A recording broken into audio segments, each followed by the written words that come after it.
Good Vibrations. So today I'm chatting with the proprietor of Sheep Farm Studios on YouTube and the creator of the Meet the Flockers series. It's Dom Waterson alongside his brother and sidekick Christian. Welcome along, guys. Welcome, Matt. Thanks for inviting us. Now, it's just a guess, but do I find you in West Yorkshire? You find me in West Yorkshire. Cambridge. Yeah, Christian's down south. Oh, right, okay. No Cambridge accent there. No. I've been gone 20 years and I've still got the same accent. Have you? It's a wild stab in the dark, but I would have gone with West Yorkshire if I had to guess. Yeah, you're right. Yeah, you are right. Yeah. Huddersfield. Right, cool. Oh, right, okay. So, I recently got put onto your Meet the Flockers series and I found it totally fascinating. And you've done some great work there, some very thorough research. So I reached out to you to get you on the show because you've really delved into the backgrounds of these abominations. I don't even want to call them people. Johnson, Hancock, Whitty, and their like. And you've gone into some of their backgrounds, some of their affiliations, and really, spilt the beans on what these individuals are all about. So I commend you on that. First of all, how long have you been on the truth train of this kind of alternative research, both of you? Do you want to start, Chris? Yeah, well, we've both been on it quite a while, to be honest, in a very weird way. Like I said, I moved away when I was quite young, in my 20s. And what was strange was I was living down south, my brother was living up north. And we used to talk, but not really about any of this stuff. And then one day I went home and saw my mum, and I was banging on to my mum about stuff, and she went, "Do you speak to Dominic a lot?" I said, yeah, I speak every now and again. Because he talks about exactly the same stuff as you. So even though we were 200 or 300 miles away, we were still talking the same thing and looking into the same stuff, just on a slightly different angle, I think, weren't we, Dom? Yeah. And then Dom started doing the sheep farm thing. He's a bit more proactive than I am, to be honest. And then we just felt like we had to do something. And Dom's been doing this for a year. How long have you been doing it, Dom? The sheep farm? About a year, 18 months, something like that, yeah. Yeah, and then it just built up into the film thing. And he kind of dragged me kicking and screaming into that first one.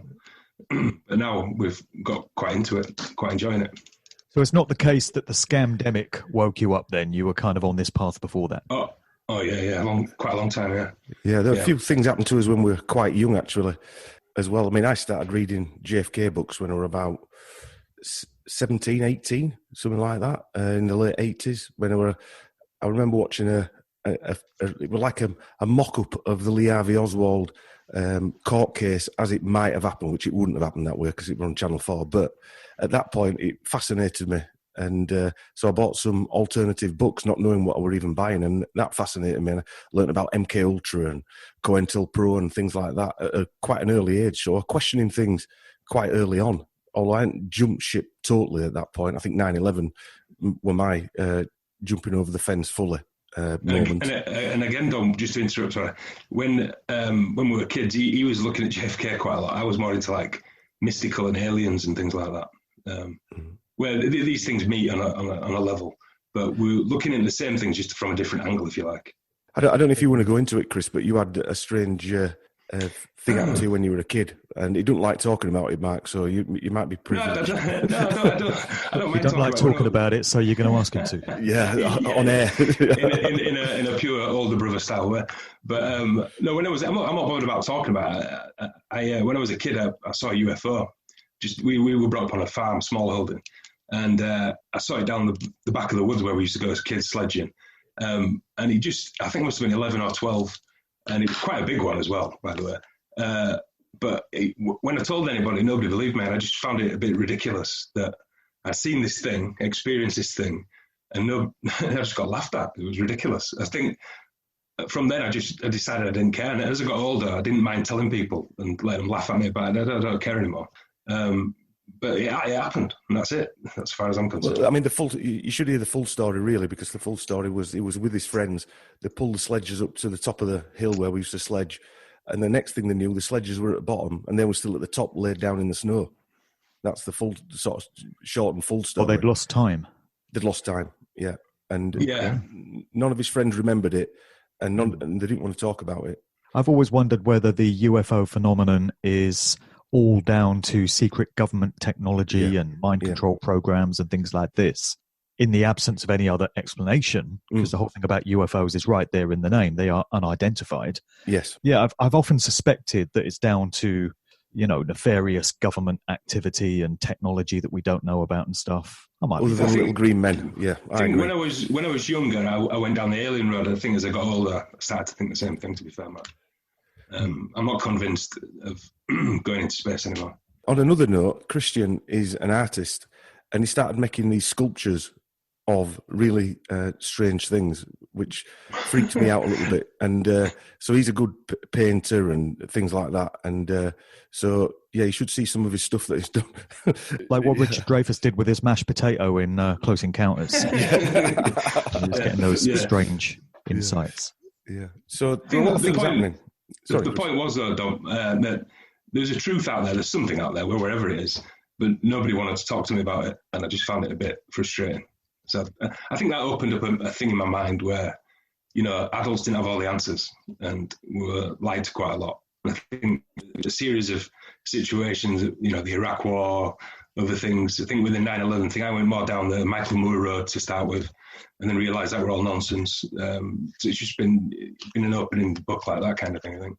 I've heard you talk about it, Mark. I think a very similar path in a kind of a way. That sounds like some pretty good grounding for what you're doing now as well. So what inspired you to start putting these films together, Meet the Flockers then? I mean, was there a singular trigger for that, or was it just a spontaneous idea? It's a bit spontaneous, really. I'd done a series of 7 films called Shut the Flock Up, and that was about mind control, where I started from, really, the sort of position I came from. Knowing we were all controlled in some way, shape or form, whether it's through finance or through pharmaceuticals or whatever it might be. And so I sort of got that out of my head, if you like. And then I thought, right, what we're going to do next? And obviously this came about. So the main culprits from our country, I thought, well, let's have a deep dig. And when I started digging deep into like Hancock, I thought, that can't be right. The information there was huge. And when you see it all together, it's quite blatantly obvious that it's not what we're being told. And he's on a path he's just been greased all the way through. And then you look at Whitty, and it's the same thing. And Boris Johnson, I never thought there was that much information about one person, to be honest with you. And the links he's got into other things, it's unbelievable. We just did another part of it yesterday, Mark, and it's just getting bigger and bigger, isn't it, Dom? Yeah. It could go on forever. Yeah. We don't want to go down the Mike Williams route and get into that PID stuff forever. But certainly we're going to do another one after this next one. There's going to be 4 Boris ones. You're going to be those Meet the Flockers guys, aren't you? That tag is just going to stick with you. Yeah. Do you get the feeling that these candidates, having taken a deep dive into their backgrounds and their affiliations, Johnson, Hancock, Whitty, and whoever else you've done, I'll ask you about who the others have been. Do you get the feeling that these individuals were shuffled into position ready for the scamdemic because they were the chosen ones? They were the ones that the architects of this narrative wanted in place, ready to push all these agendas through, because they could be trusted to stick to the script, and they were the ones that were down with the program. Did you get that impression at all along the way? If you look at Hancock, if you look at one of them SS guys, the worst of the worst, if you like. I know the Second World War's got different connotations to me now, but the ones that came from Romania generally were the ones that were worse because they wanted to prove themselves to the hierarchy of the Nazi party. And he reminds me of one of those, where he's got something to sort of prove to someone. He's been given a job, whether it's by Bill Gates or a controller behind them. He's looking at proving it. He seems to be enjoying himself. Whereas Whitty looks like he's, I don't know, they've got something against him. Under duress. Yes, yeah. And Boris Johnson, I think, thought he were going to rule Britain and he were going to get us do the Brexit thing, and everyone were going to be everybody's hero. And then he's had this thrown in his lap. You see, he seems like Boris Johnson. He seems like a spoiled prince to me. He's been handed everything, parted his way up to the top, and just gets away with anything he wants. Hancock. He seems like he's trying to show. He's enjoying it. He's trying to impress some in-laws or something. Yeah, Hancock, you've made the point in your videos that he seems to be trying to impress his in-laws through his marriage into the nobility, the peerage, whatever. It's like he's the son-in-law that's trying to prove himself to the family. And that's why he's trying so hard. And he seems to be relishing every moment. of the three, Johnson, Hancock, and Whitty, Hancock seems to be enjoying himself the most. He's loving every moment. Yeah, I would say that as well. He's loving his way up there, his climb up to the top, if you like. This is his power moment. Whereas Johnson, although he's been bred and the cards have been shuffled, I think you mentioned that when Astor Cameron stepped away and May took over, he was the prime candidate for that job. And he stepped away, he pulled out, didn't he? And was told to. I was told to. And I mean, we come on to it a little bit in the next film where it seems strange that at that particular point, a lot of things changed in his life. Like it was going, I don't know if you've seen recently in the papers, he was having an affair with an American woman called Arcuri. And she now has returned into the papers, coming out with the affair that they had. Why now? Why would they bring that out? Maybe she was promised the role that Carrie got. And when you see it all together, you'll understand what we're talking about, really, because she's not a happy woman. Is she, Chris? Yeah. He's, I mean, the amount of affairs and lying and how we got to. I mean, some of this we've done more of the lying stuff in the last one we did yesterday. But it just amazes you that this man can be running the country and telling us all to stay in his houses. How's he brought so many women? That's what I don't know. Maybe we don't want to know.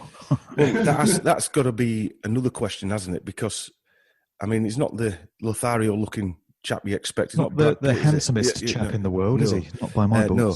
And apparently he gets these women because of his fun and his humour and all this type of stuff. And I think that only goes so far, surely. Well, with the women I've met, yeah. Yeah, exactly. And, but I think, I don't know, the Carrie one, to me, there's quite a lot of satanic stuff there, in my view. She's a dark one, isn't she? Very dark one. And some of the things that she's done, it surprises me that she's actually there. The people that are behind her, her family, her father owned a major newspaper. I think it was the Independent. Yeah, it was the Independent. He was the founder of the Independent newspaper, and he sold it to two Russians. One were an ex-KGB guy and owned a bank in Russia, an oligarch, and he's quite a mover and shaker. He now works for it's like an arms advisor for countries, and yet she's in number 10, and her brother works with him at this arms advisor, which we're going to come on to in this next one. And you look at this, how are they allowed in number? They've got a direct route into number 10. And he also works for Larry Ellison. These connections that are in there, and the Larry Ellison campaign now he's closed his foundation down and he's concentrating on a call to arms for the COVID philanthropy. The style of research you've done there, it puts me in mind of what Dave McGowan did with his book Weird Scenes Inside the Canyon, where he took musicians that we're all familiar with from the 60s, from that counterculture era. We all know the names, but nobody had ever gone digging into their family backgrounds, their affiliations, their links and connections, and pieced it all together like a jigsaw puzzle before. And it's amazing what you find when you do. And McGowan only used mainstream sources, and I know that's what you do as well. Yeah. In your citations, you just use mainstream sources. It's a great approach because it instantly fends off any accusations of conspiracy theory. And it's incredible what's right there in the public domain for all to see, but it only really starts to take shape and make sense when you bring it all together and aggregate it the way you have.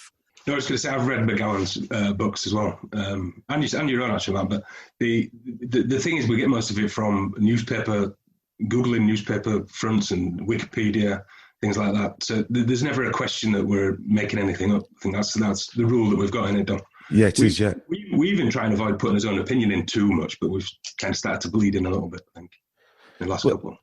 Yeah, I mean, also some of these rabbit holes you go down. Last night before we started recording, I was waiting for Chris to come on as usual, and I started digging around at brothers. I thought she got some brothers, and then I realised he worked for this arms consultancy company, and then you start getting into their background, and it's a simple process, really. It's not something nobody could do. We're not doing anything really, really clever, but you just got to go where the sort of trail leads you, and wherever it leads you, the answers just appear in front of you. And it's quite blatantly obvious. When Boris Johnson's negotiating how much he's going to spend on the armed forces, and then his girlfriend or his wife's father works for a massive arms consultancy. You don't have to add much together to realise where the money's going, do you? Exactly. Yeah. So your videos, by their very nature, will be viewed mainly by existing truthers, I guess, people that are already on the path. But there sure would be a lot of value in hordes of normies seeing them. If only we could find a way of achieving that. You know, maybe kidnapping them and forcing their eyes open like Malcolm McDowell in A Clockwork Orange, just forcing them to look at this stuff. But yeah, I mean, you know, if you could only get normies to look at the connections these people have got and how they're compromised by deals going on behind the scenes and all this stuff, it would really paint them in a different light, wouldn't it? Yeah, but they've got to jump, as us three know, and the people probably listening to your show, to get to that point, you've got to accept that the government is a facade and it's not what it seems. And that's the difficult part for people who've had 20, 30, 40 years of indoctrination into the brains. That the country is what they're being told it is. And everything that the government do is for your best interests. Only when you realise that probably nothing of what they do is for your best interests can you move to that point. And even as simple as the process that we do is, you know, they've got to get that, they've got to flick that switch, haven't they? Take that pill, if you like. And when you explain to people, I were having a conversation with Christian on the last one about how is it that we can see things and the others can't, and whether it's 1% of us or 2%. There's a very small amount of people who can see these things. And I'm not saying we can see everything, but we can certainly see things that others can't. Why is that? What is the reasoning behind that? I mean, I know it's a deeper question really to talk about the films, but that's the reason why people can't see what's going on, isn't it? And if you think about the amount of effort that the government goes into to contain 1 or 2% of the population like us, it's huge, isn't it?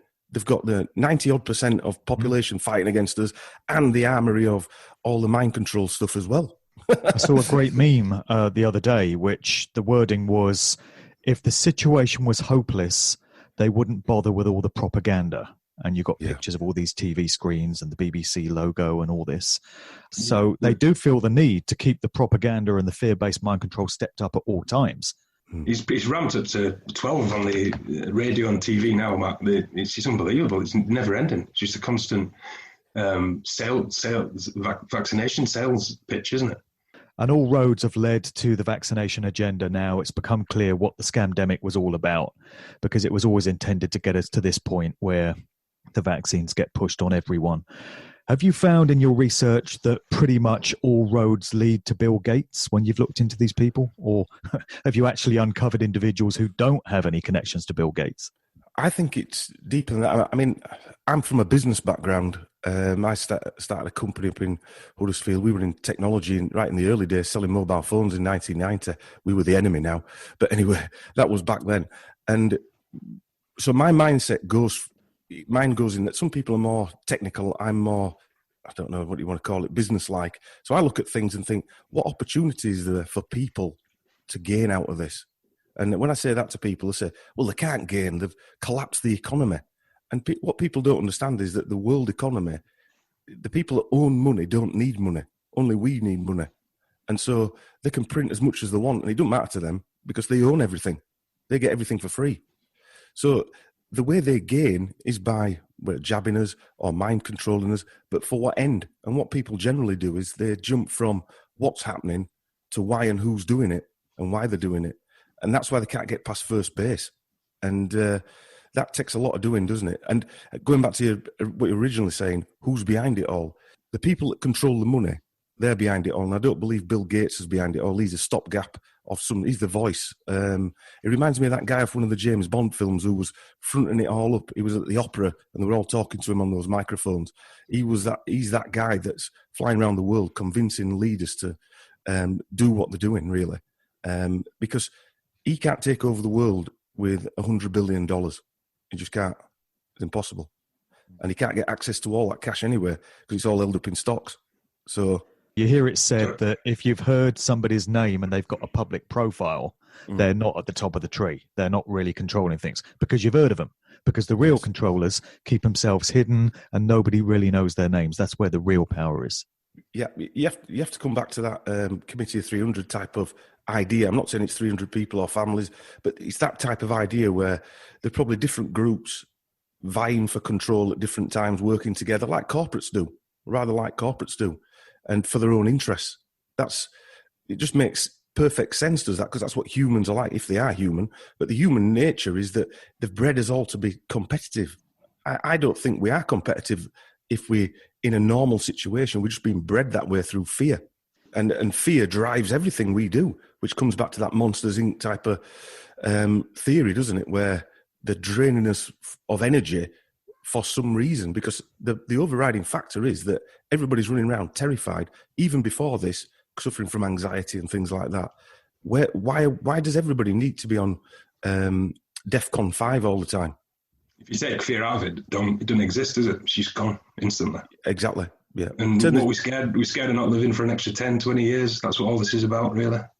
I think I heard Crow once say, and we watch Crow quite a lot, we've heard you on his shows, their show, Jason's show, and he says, somebody somewhere knows what happens after we leave here. And it could be over in one sentence, couldn't it? Just by telling everybody what happens. And they're not willing to do that. So they're willing to keep us all terrified, or attempt to keep us all terrified. There's some of us that aren't. I think I was more scared of this right at the beginning, because when it first happened, I obviously said to myself, this is bollocks, it's not real. But the fear was, if they can do this, because I was still going to work as well, and there was not one car on the street. And my fear was, if they can do this, what else? What's coming next? What's possible? I mean, it wasn't any fear of any virus. It was just, what the hell are they going to do next? We're going to have drones flying around with guns on them. Anything's possible now, isn't it? Now the door's open. I think it was a lot scary a year ago because it was so uncertain. We didn't know where this was all headed. Now we've had a year's worth of research and it's pretty clear where it's all headed. At least I feel so. It's much easier to head off now when you know what the game plan is. But back then it was very uncertain. And I don't know about you, but I've been researching this stuff for years, the hidden controllers of this world and the New World Order agenda and all of this. But even in spite of understanding how secret societies work and how these people organize themselves in these different groups and networks, I never imagined they would drop a stunt like they did on us all at once. I never saw it coming. No. Call me naive, but I just never imagined they would drop everything they've got on us all at once. Took me by surprise. Had a minute to get used to it now, but it really did knock me for six when it happened. It does make you wonder, though, like people like ourselves who've been looking at the background of this stuff for years and years. Did we know something was coming? Did we have some inkling? Because it was like my friend asked, what's it all about? Because I was going on about my things. And I couldn't really answer him, if you know what I mean. But then when this happened, it all became a lot clearer. This is what we've been talking about, but why were we talking about it before it happened? Was there a feeling? Was it some kind of eye-opening thing happened? But it seems like a small percentage of people, like Dom was saying, saw it coming but couldn't really put it into words. Yeah, I think the answer to that lies in spiritual and metaphysical realms, to be honest. Yeah, definitely. I would agree. Yeah. I would agree, yeah. Yeah, I mean, we were looking into health side of it because I do a lot of research on health. Me and my wife have got Lyme disease, so we started treating ourselves in the 2000s, the back end of the 2000s, with natural remedies, and fortunately, it held a lot of the symptoms off. And so people started asking us how we were getting better. Anyway, the culmination of it is we ended up opening a clinic with nurses working for us. So the health thing is at the forefront of my life every single day, to be quite fair. In fact, if you'd turn your camera on and look behind me, you'd see we've got a small clinic down underneath the house that over the years I've collected equipment and things like that. So as far as the virus goes, I was sticking tools up at a virus because I've got Lyme disease. I'll swap you every day for a cold. Same thing. Yeah. Okay. So just going back to the flockers then, so who have you done? I know you've done Johnson, Hancock and Whitty, but who else have you done so far? Well, within Whitty, we did Valence. He was mentioned in there as well. He's another one who's, all these people are just linked back to pharmaceutical companies, big corporates, NGOs. They're all got ties into all of them, just like the World Health Organization has. I mean, they've got the head of a guy, the guy at the head, I forget his name now. He's the Ethiopian guy. They're wanting on war crimes. You know, they're trying to get him back into to face war crimes. So these are the type of people you're dealing with. These people have got no scruples. They're just not like us. They're either possessed or they're following a path because they're being forced to. There's some kind of control over them that, and I've seen it in business people that I've met that have got, I mean, we were quite successful from a financial aspect, but not like the big businessmen. We were a small business, you know, a mum and dad business, and we could earn a living. These guys, you see it in their eyes, they just stare right through you. And it's strange carry on where you're having a conversation 1 minute with them and then they're gone. And it is like they're being possessed. And I find that a lot of these people, when you're doing the research on them, they drain you of energy. It leaches out, doesn't it, Chris? Yeah. And you're drained afterwards. And their lives are so negative, and there's no love in their lives. That's one thing we find, where as everyday people, we have as families around us, which is exactly what they've split us up, haven't they? Well, the first Johnson one done where all the kids were taken to boarding school, 8 years old. So, I mean, I'm not saying I feel sorry for Johnson, but they're brought up with no affection in their lives, and the dad just seems like a total bully as well. So I mean, you could sympathise, but not to be. Is that how they're all brought up? Is that why they've got no empathy for anybody? I don't know if you came across this anecdote in your research about Johnson, but I remember reading somewhere it was like a nanny or somebody that worked for the family who said that Johnson was told from a very young age that one day he was going to be prime minister, because these things are pre-planned. And it's written, you know, what path they're going to go down. And from a young child, she remembers him being told, one day, Boris, you will be prime minister, and here he is. Does that ring any bells at all, that story? Yeah, he used to tell his sister that. He actually said, I'm going to be king of the world. And then he changed it to King of England. And that, when he was young, very young as well. And so from an early age, words have been put in his head or controlled or pushed that way.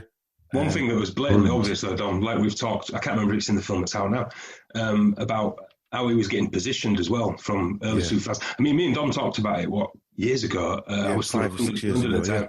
Yeah. And we were saying, what's going on with this Johnson guy? Is he getting lined up for prime minister, I think? I remember us having that conversation. Yeah. And then when we looked into his background, he was used on TV, he was on EastEnders, Top Gear. And we were saying he by going on EastEnders, Top Gear, and what was the other one, Dom? I've got news for you. He's covering every demographic of the English populace, if you like. He's got the Top Gear guys, he's got EastEnders people, and then he's got people who think they're a bit smarter because they watch Have I Got News for You. And he's been put in your face, and he hadn't done anything at that point. But we've been told who this guy is. Which other prime ministers had that run? Where he's made so many mistakes. He's lied. I mean, there's so many videos of him lying. It's unbelievable. Even none of the other prime ministers have got videos of themselves like that. We've unearthed loads of them. I'm sure there's loads more. And he's just got a clear path right to number 10. And any one of those would have finished any one person. That's right. You posted a video, which I saw on your channel today. Pathological liar Boris Johnson shows he can do no wrong. And he's on the Andrew Marr show, presumably, seemingly, although it's not Andrew Marr interviewing him, it's somebody else.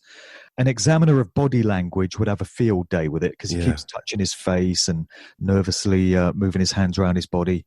And the interviewer says at one point, you're a nasty piece of work, aren't you? which is brilliant, putting him on the spot like that. And he's going into how he used to lie when he was a newspaper journalist, just blatantly publish lies. And he's calling him out on it and saying, why did you do it? And he won't answer the question. He doesn't give a straight answer, as none of them ever do. And he's bumbling his way around it and just wanting to change the subject and looking very nervous, shuffling around on his seat. That's a great video, very revealing. Yeah, literally says, can we talk about something else? Why does no one want to talk about this? Can we talk about something else? Exactly. We found another couple of videos, one of them sent in by a couple of people to us. As you know, you'll get a load of emails as well now, we do. And they sent us a video of him being questioned about child abuse. And they're saying, you said that we were, I think the word he used was spaffing money up the wall looking into, what were it, Chris? Historic abuse. Historic abuse, yeah. Yeah. And it's just that yesterday. Yeah, he said, I never said that. Anyway, there's another video of him actually saying it on LBC. And he actually said the words, we're spaffing 60 million a year up looking at historic child abuse. And the fact that he calls it historic, so nobody looks into it, he's talking like it's 200 years ago when it's 10, 20 years ago. But then when you look at his life at Ashbourne, where him and his sister were the first girl to go there, funnily enough, but he said that the corporal punishment there was terrible. And so he's had that abuse from being whatever 6-year-old, being left there. His mum poor woman went mad and she had to go to an asylum. So they were brought up by that nanny that you were mentioning, the chain-smoking nanny with a raspy voice from, again, the Norland Nursing College, which is a royal nursing college that use the big prams like in Rosemary's Baby. Yeah, as standard. Yeah. You can't make this stuff up if you wanted to. Yeah. So he's a pathological liar and he's a eugenicist. So Yes. what could possibly go wrong with him as Prime Minister? Exactly. He's the man for the Trust me, job. I'm your doctor. Trust me, I'm your doctor. Yeah.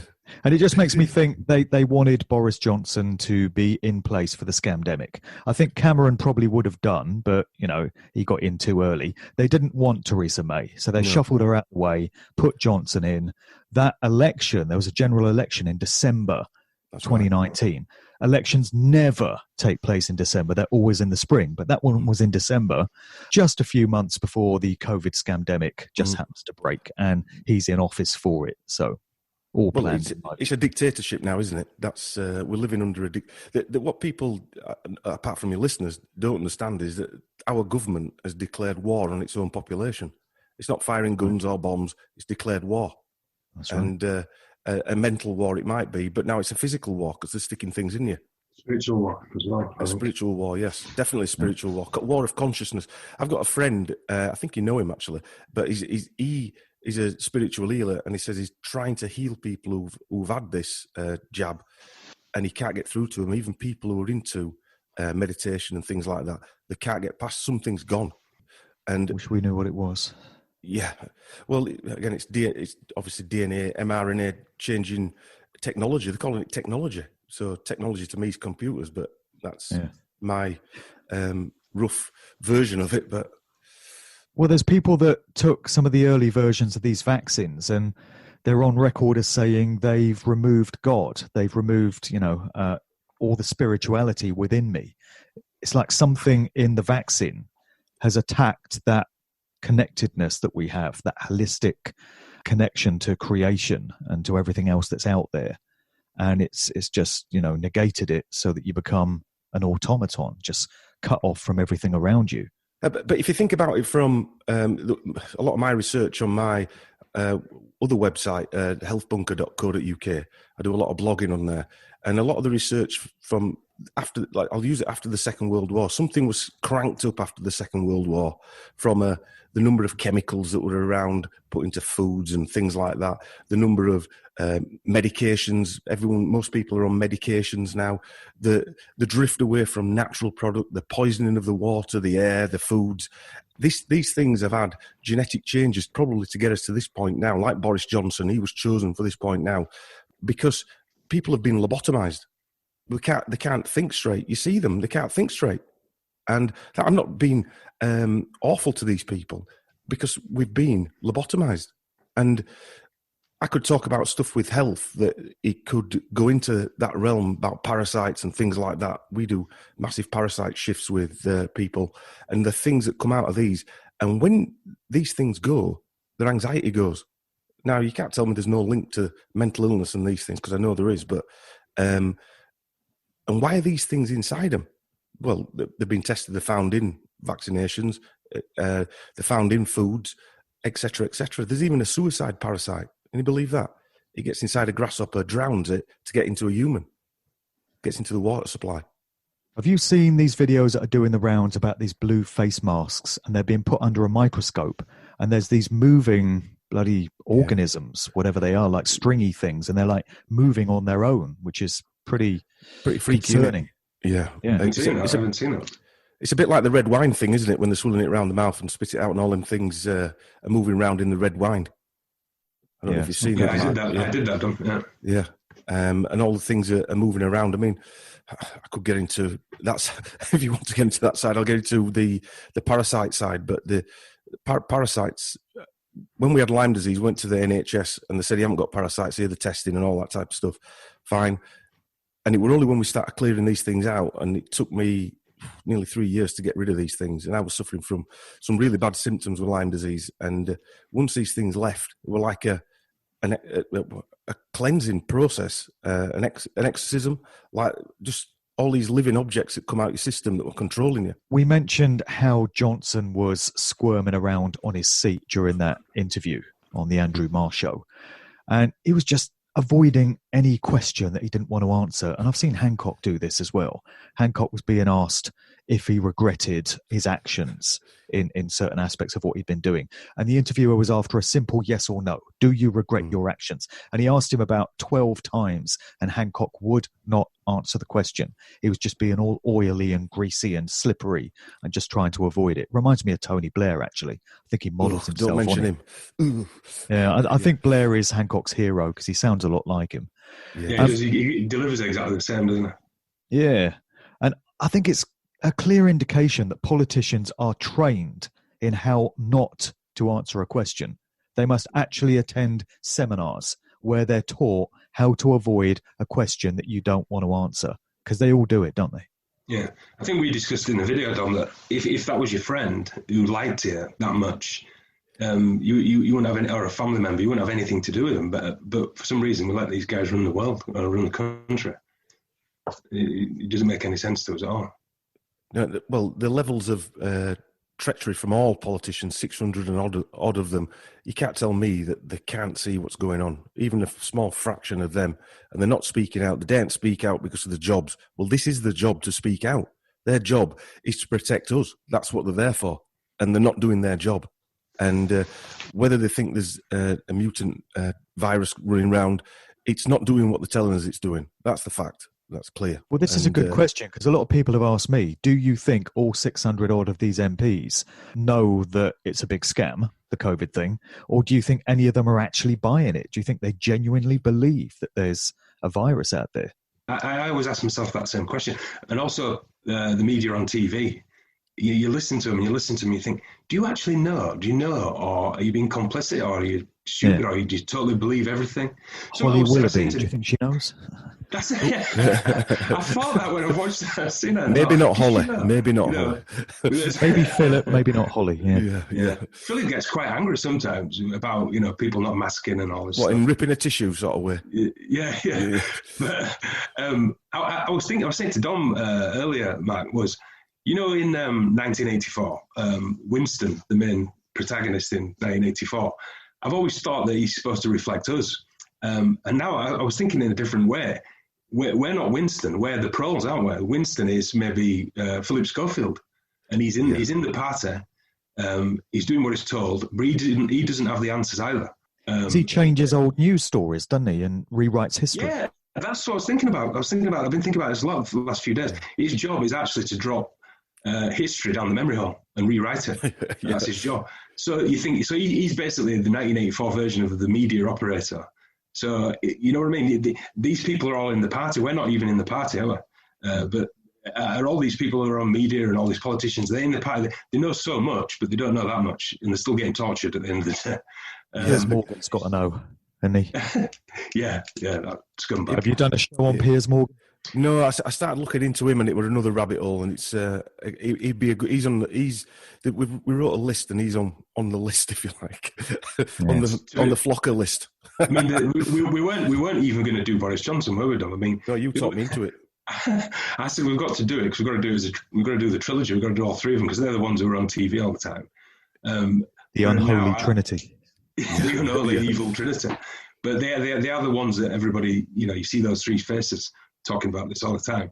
But now it's kind of looking forward to getting off it and doing someone else because Boris Johnson's just stretched out into it could go on forever, to be honest with you. You've touched on Valence. Who else is in there? Our friend, Professor Ferguson. Oh, yeah, of course. He's a nice character. I mean, when we start looking into him, I mean... He's a big hit with the ladies as well, isn't he? he's a big hit with the ladies, and he's a big hit doing data predictions. Yeah. he gets them all right. I mean, he got the first one right. I mean, we were right in the middle of that, weren't we, Chris? The cattle stuff, the BSE stuff. BSE. Because Yeah. our dad were a butcher, and he had a very small butcher shop, and we used to go and help him and go up to like slaughterhouse and things like that. Sorry for you vegans listening. And we were brought we were brought up with animals, just a few animals, sheep and what have you. And the government were buying sheep off farmers for way above the market price. Does that remind you of furloughing? It does to me. And then going and burning all the sheep on the mountains like some inferno across out the Pennines. It was a strange phenomenon at night when you saw all these burning carcasses being shipped there. And he was at the height of that. He was the one that predicted that what was going to happen when it didn't happen. And that was his start of his career, Ferguson.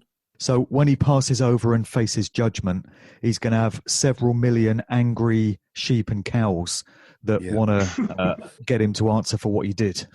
Yeah. The cloven-footed warriors. Exactly. I should maybe mention that me and Dom looked into I think this was one phone call, shall I mention it though? Where we I can't remember what we found out, but we were looking into when they did the foot and mouth, and there was some interesting dates and things happened around that. I think we might look into it a bit further when I'm talking about it. But it were almost ritualistic, the culling of all those animals. We started to work out. Yeah, and the dates were interesting. I can't remember for life of me now, but you think of the fire burning with, and it just reminds you of some sort of sacrifice, doesn't it? Yeah, on a mass scale. Was it around the 20th of April by any remote chance? And I think that's what we might have discovered. Like I said, it was just a phone call. We just had this very brief but as we were doing it, we were going, oh my God, wow, blooming heck. Jeez, because that's a date in the occult calendar that's associated with sacrifice by fire. So if it happened around the 20th of April, I would not be surprised. Yeah. And it went on for X amount of time. I can't remember what it was off the top of my head. But he stinks of sacrifice. It's a bit like, remember when the police were called out to Carrie's house before Johnson got into power? And there was an altercation there. I don't know if you remember, Mark. We're on the news. We've got it in the next one. We've got quite a big bit on it anyway in the next film. And that was on the 21st of the 6th. You can't even make this up, can you? Summer solstice. Summer solstice. The date we get our freedoms back, apparently. Yes, apparently. On the same day, they were having an argument that was recorded by a neighbour, fully recorded, which I've got to ask myself, that ain't a neighbour, that's a handler that's bugged her flat. She earned 80 grand a year and she has a £650,000 flat. How's that work? And Johnson's birthday is the 19th of June, so it's just before the solstice. Yeah. That was one of the first things I think I remember when this first kicked off, Matt. I remember one of the first things I looked at was the fact that it was called coronavirus and they started calling it COVID-19 coronavirus. They were using it in the same sentence. Yeah. Numerologically, one's 9 and one's 11. I can't remember which way around it is. But that was one of the first things we discussed when it done. Why they keep changing the name? They keep calling it coronavirus and then COVID-19. One of them's 9, one of them's 11. It's that simple. Yeah. Then you've got SARS-CoV-2 just to confuse you as well. It's like what they started doing with ISIS. They called them ISIS in some news bulletins, IS in others, and Daesh in others. Yeah. Well, the word ISIS comes up a lot. I mean, we mentioned it in the last one, didn't you? Tamises, you mentioned, Chris. Actually, you're from Oxford, aren't you, Mark? He was originally, They call the River Thames there, the Isis River. They do, yeah. It's the Thames, but as it flows through Oxford, it changes its name to the Isis. Because we found that out because the Johnsons, when they wrote for the Oxford University magazine, the magazine's called Isis. So I looked into that and it was named after the river. That's a bit weird. And then the reason for it being called the Isis River, it didn't even make any sense. It was beyond ridiculous. Yeah. Well, Oxford is one of the breeding grounds for these creatures, isn't it? As is Eton Public School. You find so Cambridge. many of them attended Eton. Yeah, Oxford and Cambridge, sometimes Sandhurst Military Academy. It's the same old institutions. And that's the one thing that comes through, Mark, that all these people are going to these Oxbridge-type places, Eton, they're farmed off there as young kids to be indoctrinated by abusing teachers. It's just a strange... And parents just push them there. In fact, Chris has got a great story about Stanley's school which I'm going to spoil for the next film now, but it's a good story, isn't it, Chris? Stanley Johnson went to a school called Shearborn, which is about 1,000 years old. Anyway, I won't spoil it. Go on, Chris. All right. The teacher there got done for touching up the kids, basically. And I looked at the evidence, and the evidence is pretty overwhelming. But what was interesting, just to cut a long story short, when he actually got done, all the parents rallied to try and save him. And then when he left, he got a standing ovation. They all sang for "He's a jolly good fella." But the evidence against him was overwhelming. For 20 years, this had gone on. I think he'd been there for 40 years, hadn't he, Dom? But yeah. The people from the 70s up to the 90s had put in complaints about him. They'd all been ignored by the police. And you just think, why would a parent stop him getting in trouble? He didn't even get sent down for it. Why would he? Is it total denial? Is it like now? Is it just total denial against what you're seeing in front of your eyes? When you get into researching these family bloodlines and these elite secret societies and stuff, you come to realize that the Illuminati, so-called, they traumatize their own kids. New generations of these families, they go through satanic ritual abuse and trauma-based mind control. It's just an accepted, given thing that they're going to go through it. And, it's to turn them into psychopaths. It's to destroy their innate humanity so that they can actually take on these roles, like what Johnson is doing now. And it makes me laugh that he decried the capital punishment in his school and said that he was appalled by it. Sorry, corporal punishment, I should say. Yeah. And yet now here he is holding the entire nation in collective punishment. And we haven't done anything wrong. But he has no problem with doing that. It's psychopathic traits. It is. And we're not like him, though, are we? We're not the same as these people. These people have been bred for these positions. You see, the positions that his whole family, they're all journalists, they're all authors, they're all writing history, again, going back to what Chris was saying, but they're also all tortured. They're all at these schools getting battered by teachers and some worse, sadly. Yeah. And so that builds them to be sadistic when they're in power. And that's why they can make decisions, Those are traits that they actually want to cultivate. Exactly. Yes. They probably don't understand why we are like we are, why we're so soft. I'll go back to, say, First World War. If you imagine, people say, well, how could generals just send men out over the top, be mown down in the thousands? Because they don't care. They aren't like them. They were taught at Sandhurst, like you said, or went to Eton and all these schools. We aren't like them. We're ants. If they're standing a few ants, they don't lose any sleep over it. And you get an insight into the way they view us through some of the comments made by Margaret Sanger, who was one of the founders of Planned Parenthood, and Bill Gates' dad was one of the prominent founding members of that as well. And Sanger, you can find many quotes of hers online, but she just talks of regular working class people as useless weeds, useless breeders, useless that that need to be exterminated. She actually puts this in her own words. That's the way they see us. That's the way Bill Gates sees us, because his old man entrained him in that way of thinking. That's why they can do what they do. In all of this research, there's several things that keep coming back. One's sadistic abuse, whether it's physical, mental, or sexual. Next is eugenics. It's always a grain that runs straight through everything that we do, and the links back to Planned Parenthood or the Rockefellers, and all these elites is all the way through it. Carrie now is in number 10. She works for an NGO called Oceana, which is funded by the Rockefellers. Stanley worked directly for John D. Rockefeller III, came back and started writing books about population control. Yep. These just blatantly obvious links to this. And yet you can wander around The Virus that wipes people out in 1982. Yeah. But then they go around the world saying we need to save whales and puffins and things like that. It was actually called the Mandalay virus originally. Marburg virus. It had a picture of a monkey on the front, didn't it? Yeah. But he re-released it as the virus when this kicked off to make a bit of extra cash out. Yeah, very nice.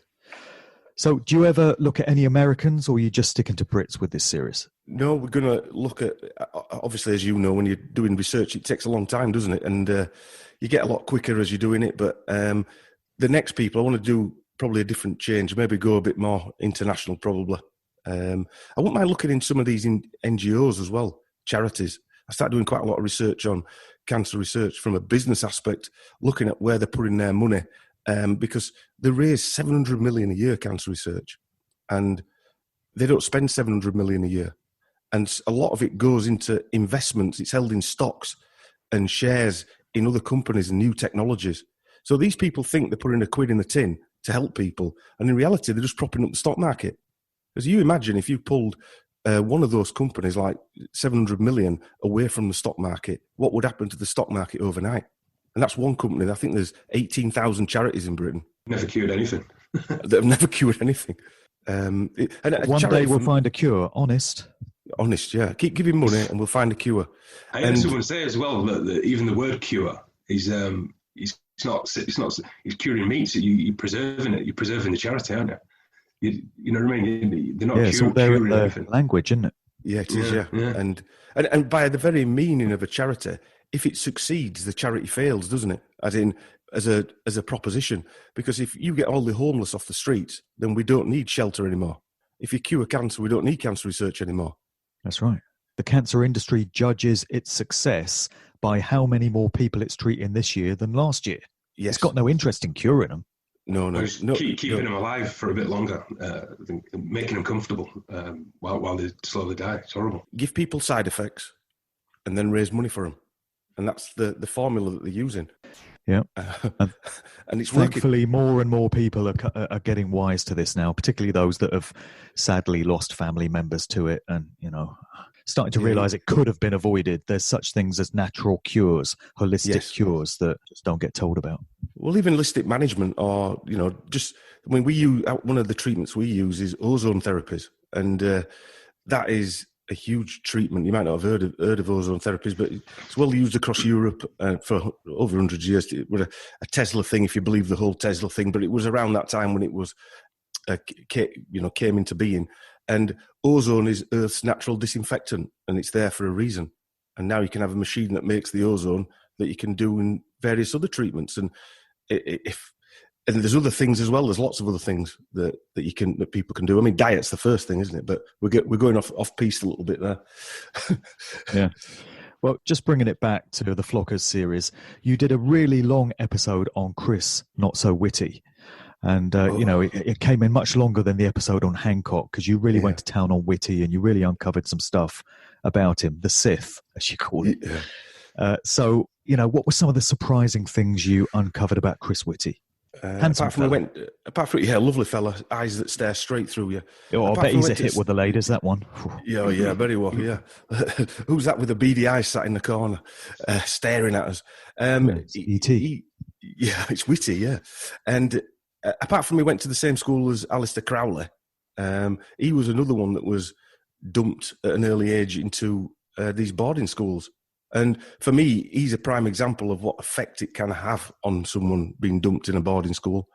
And one of the main things for me was that his father was working for the UK British Council, it's called, which is like an arty type foundation, education foundation that has about £2 billion worth of funding.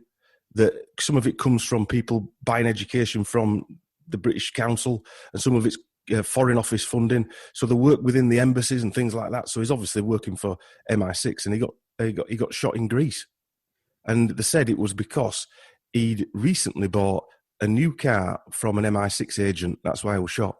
And that was one of the standout pieces for me, which means he is linked back to the Foreign Office, MI6, and he has to have signed some sort of official secrets act to act in Cobra. He must have. So he's part of all that side of it as well. But the one thing that got me was that his grandma, or his great-grandma, his great-grandma, I think, she set up a Planned Parenthood type organisation in Ghana, which then turned into one of the head offices for Planned Parenthood International, which Stanley then worked for. Yeah, you see the links gaining pace here, and she set up. Exactly. She was part of the birth control in Ghana. This was going back into the 1920s, 1930s. That's how far back these things stretch. How far they've planned this eugenics movement goes back all that time. Yeah. And so Whitty's part of that. It's ingrained in him. We looked into the Planned Parenthood thing, Dom, where as soon as it was set up in America, he opened his wings and went straight to all the African countries. It was all African and South American countries. There wasn't one white country in there, was there? No. Yeah, I mean, we sort of have a play about that. Is it in Switzerland? No, it's not in Switzerland. And then it's never going to be in any of these countries because they want to control probably where the natural resources are in the Asian and African and South American countries, so they can control all that. They don't want the mothership getting out of hand, do they? That's why all these charities set up in Africa and all these places. That's why Bill Gates is always down there with Bono and all these. Bono, he's just another clown, isn't he? As soon as it has the word trust in it, there's a problem there. Or foundation for most. Yeah. Foundation, yeah, that's another one. And scheme, another scheme. Yeah. And philanthropy. Yeah, that's just one. Have you seen that? Is it The Giving? What's it called, Chris? The Giving, where all these billionaires have got together and they're on about giving away. Yeah, the Giving Trust or something. They're giving away half of their money when they die to this philanthropy, and you just know that's not true. I mean, Bill Gates, the Gates Foundation, Warren Buffett invests that money, and Cascade is the investment company. He invests that money into stocks and shares like pharmaceutical companies, and then the profits that makes, that's what he gives as grants back to pharmaceutical companies or to operations like the World Health Organization that then making more money on stocks and shares. It's just this cycle that goes around, and it's so blatantly obvious. I was saying to Dom a while ago that it's funny that they drag out Bill Gates and he talks about we're going to put this many billions in here, and we're going to put this many billions in there. And unfortunately, I think that he's using the fact that everyone has been trained and programmed to admire millionaires with billions of pounds. And he talks about it so, and then to your average Joe, like, it just confuses you. You're like, well, he's got all that money. He must know what he's doing. He's here to save us. But we've been taught for years now to respect people who've just got loads of money. No matter what their opinion is or what they're doing, just respect that. Especially if they wear a nice salmon pink sweater. Oh, it's lovely, that, isn't it? His grandma must have made it him. Can always trust a man in a sweater. He just freaks me out the way he talks with his little weaselly, nasally voice, whispering his arms around. Ugh, horrible. Exactly. He's like Kermit the Frog. Yeah, he's like Kermit the Frog. You're right there. Corbett Report did a really good expose on his stuff, but nobody's really done a deep dive on his past, have they? Family and all that type of stuff. That might be a good place to start with somebody who's in America. Well, just the fact that he is where he is. They always use the fact that he started in a garage. Why do they have to use a garage all the time? We know that's nonsense to start with, don't it? What, the same time as Mark Zuckerberg supposedly started Facebook in his college dorm. I'm sure we're all convinced by that story. Yeah. They made a film about it, so it's true. Well, I'm going to say, if they've had to make a high-budget Hollywood film out of it, it's definitely true. Yeah. I mean, how many films after a business has been set up were made 2 or 3 years after it actually was set up? None. Absolutely none.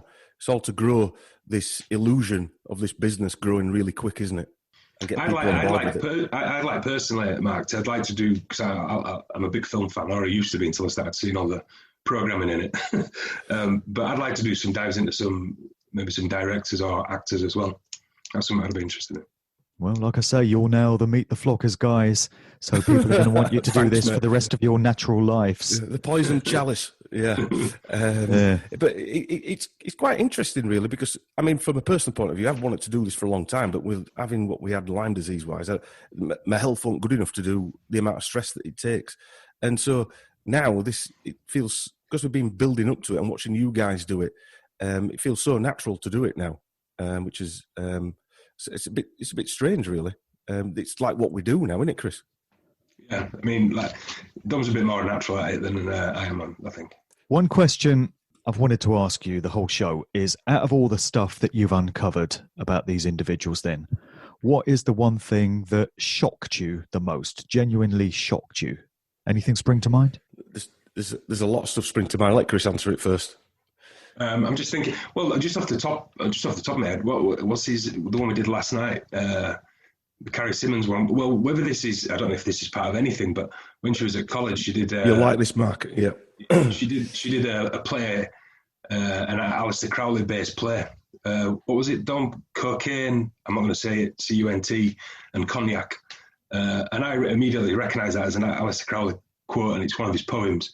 But then there's pictures of her and this other guy, all daubed up with triple six on them and pentagons and stuff like that. Now, it's also possible she was just trying to be an edgy student, but it just seemed a bit weird. That's what I'd say. Sounds like a night in the House of Commons bar. Yeah, Yeah. but when you see what she's dressed as, and you'll see what we mean. Now, like Chris says, she's an actress. She got a degree in theatre studies. Did Carrie? So I mean, that tells you everything to start with, doesn't it? She's an actress. When you see her projection through working life is probably even faster and swifter than Boris Johnson's, isn't it, Dom? Yeah. Well, she leaves university and becomes the PR guru for the Conservative Party at 21, advising MPs. That's just nonsense. I'm sorry, but that's nonsense. That's not the real world. Nobody I know gets a job like that when they leave university. No one. And just a quick Google I did yesterday before we did it. She'd been mentioned like every 5 or 10 hours in the news. You know, these news things came up 5 hours ago, 10 hours ago, 1 day ago. So she's constantly mentioned in the news to keep her as this person. I don't know what they've got planned for her, what she's going to do next, but it just seems like she got lined up and she's still getting lined up for something that's coming next. Yeah, well, there's a Tatler. She's on the front page of Tatler, and you know that when you're in their ilk, if you like, and you're on the front page of Tatler, you've arrived, and it says Carrie's coup, the most powerful woman in Britain, or something like that. It says on the front of the magazine. Why is she powerful? What has she done? You know? And that group did an investigation into her background to see if she were actually running number 10. Yeah, that was a parliamentary group as well, wasn't it? Weren't a lot of Conservatives did it? Yeah. To see if she had an influence in the. Why would they do that on a too much influence? Yeah, why would she have on too the much wallpaper influence? and the carpets and the curtains? Yeah, I don't think it's just that, is it? I don't think it's Probably ironing his undies that he puts on his head. For me, one of the standout ones, I've got to say, well, the one that freaked me out was the one that we went into last night, Chris. And I think were you an ex-cabbie, Mark? Am I right? Yeah, private hire driver. Yeah. Well, can you remember John Warboys? The name rings a bell. He was the black cab attacker. He was drugging women in the cab, apparently. I remember that. I was living in London at the time. That's why he got sent down for 2 life sentences. Apparently, Carrie was one of his victims. That is a weird one. That is a weird one. What were the chances? What the chances of her leaving school, becoming PR manager for Conservatives, then getting into his cab and becoming number 10, but living in number 10, I think pretty high. Reminds me of a story that came up in my music industry research involving Debbie Harry, exactly. Yeah. She claims to have been a victim of Ted, or a potential victim of Ted Bundy. She tells the story that in New York one time she got into Ted Bundy's car, doesn't really explain why, and then he started acting really strange, and then she noticed there were no door handles on the inside of the car, but somehow she managed to get out. So what were the chances of, an extremely popular and well-known singer just happening to fall into the clutches of a serial killer? And we've got the same. We've got the same thing happening here with the bloody wife of the Prime Minister. I didn't actually mention that yesterday, Mark, when we did the videos. I remember thinking about Debbie Harry. Yeah. And when you hear the explanation, when I've read the other accounts, they were quite nailed on. Her explanation was, "I'm 99.9% sure he never touched me. So why are you in court then saying he did?" Well, it's that 0.01%. It makes all the difference, as we know from COVID. I think that's even less than that, isn't it? It's 0.006%, which is even more weird. Yeah. It probably is. I think that was just to get her name again, just mentioned in the news, so she's got some history. So you can, but bizarre. There's so many inconsistencies to that story as well. I mean, there's another one, and it's in the next film after this. So I'm giving the scripts away, but anyway, there's a guy who's taken over Dominic Cummings' position, and he's been in the sort of number 10 before during I think it was during a Labour government with Blair and the other clown Brown, and also in Cameron's government. So he's jumped ship to different parties. It's not a party thing. He's now advisor. He's called Dan Rosenfeld, and he's the chairman of, I think it's called the Jewish Society, and also he worked as a consultant for a company called Hackett. And Hackett is spelt strange. It's like a Greek spelling, Hy something or other. And that is run by an ex-SAS, sort of like a I think he was a colonel and an MI6 agent, and it employs ex-people like that to go around the world advising on security, wherever that means. And he was part of that operation, and he's now in number 10 advising. If anything freaked me out, that probably did more than anything, to be honest with you, because that just showed that they got rid of Cummins, and I'm not saying he were a nice guy, because he was a eugenicist as well, but they got rid of him because they needed to control Boris more. So they put their man in, because their man worked for the Bank of America, Dan Rosenfeld. He was director there as well. And that's owned, believe it or not, you can't write this stuff, I think it's 11% of Bank of America is owned by Warren Buffett, who looks after Bill Gates' money. So now they've got a man in number 10. Let me ask you about, through your research, did you find much evidence of what appears to be arranged marriages, arranged relationships? Did you get the impression that a lot of these people are kind of put together? It's families marrying into other families. Did you find any of that? Yes, I did. With Stanley's first wife, I thought that was like an arranged type of marriage. I mean, the poor girl was... it's sort of like accepted that he broke her nose. When we went through that, Dom, I think we even mentioned that, Mark, in one of the videos, but all you felt for her was sympathy. You just felt bad for her. That's the overlining feeling I got. She had 4 kids and then basically dumped into a mental asylum. And that is, I suppose, if you're going back to these arranged satanic type marriages, that looks like that to me, because they were put together. If you look at the backdrop of where they come from, they're all like Stanley's backdrop was the Turkish side and the German Pfeffels, and her side was royal bloodlines and things like that. And together, you could see why now Boris has been sort of chosen. When you see the bloodlines with them two together, and then Stanley, it just sounded like he abused her to me. And well, like she was chosen as a breeding mare, like you would a racehorse. I think that's what Princess Di said as well, isn't it? Yeah, that's what it looked like to me. And if you see the poor woman, why on earth would she had everything she needed, and yet she suffered from so many anxieties, and it looks like she was diagnosed with Parkinson's at 40-year-old. At 32, she went into the Maudsley, obviously had some sort of drug treatment and probably electric shocks, because they were prevalent in the 70s. And that treatment, they put up to 450 volts in your head. It's and you don't have to. You can't say no to it. They just wheel you in, drug you and wheel you in. What was that quote from Boris's wife? It was something along the lines of, "As marriage ended the day we got married," or something. Was it? Yeah, there you go. That doesn't explain it. Yeah, yeah. That again smelled of an arrangement to me. That was Boris's first wife. Allegra. Our marriage ended the day we got married. And even looking at his the woman we were talking about, Carrie Simon, that looks like an arrangement to me. They don't. I mean, when you see them talking together, they don't look together. They don't look like they're a couple to me. A lot of girls in your school called Allegra, weren't there? Yeah, loads of them. Yeah, you like that one, didn't you? They didn't have any in Huddersfield called Allegra. Exactly. Didn't even have any in Oxford, mate. Yeah.